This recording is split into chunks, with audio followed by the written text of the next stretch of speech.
Hi, I'm Jacob from Bookkeeper, and today we got a really good question in our support about Bookkeeper functions. And the question is, how do you write them? How do you make a query? And what's the cachet number for?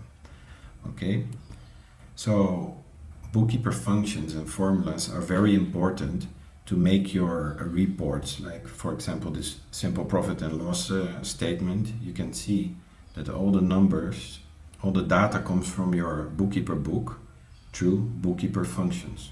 Okay, and basically you can make any report, any analysis with these Bookkeeper functions. Okay, so let's take a look how this works. Okay, so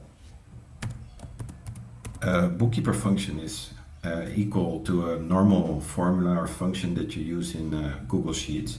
There's 5 of them, and let's take a look, for example, at the Bookkeeper transactions.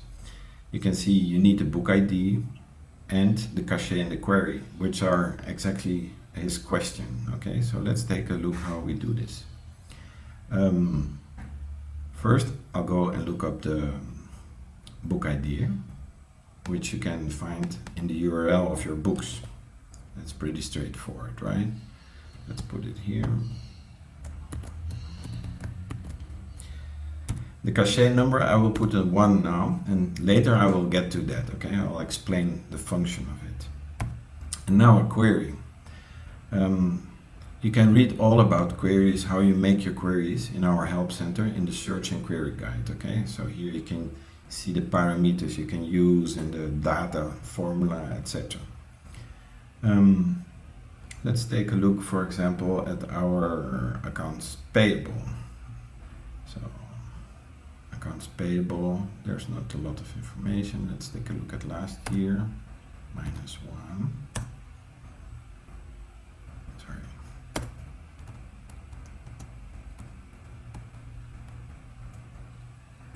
-1.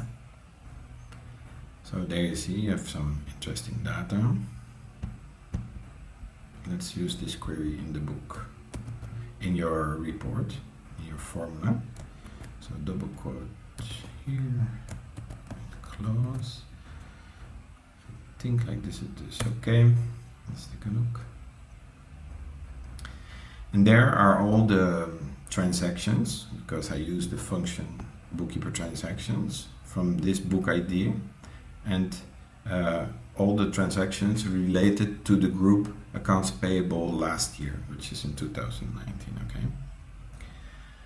Now let me show you how to do this with the add-on itself. So you can open the book here, it's the same book, SaaS Startup, and you can look, for example, for the balances of the accounts payable, and you can ask for a total, for example. And as you see, it constructs the same kind of formula for you with the Bookkeeper function. So you have the book ID, you have the cachet number, you have your query, and you have 2 parameters. In this case, you can, for example, explode the details so you can see what accounts make up these accounts payable. Okay, so it's a few companies here. No, it's only an accounting firm actually. Okay, now, so you have idea how you can set up your formula. Now the question is, what's this cachet number for? So Google Sheets, it stores a query, a function, a formula in its cachet. And if nothing changes in this information that's on the sheet, it will not do nothing. It will just use the last information from the cachet.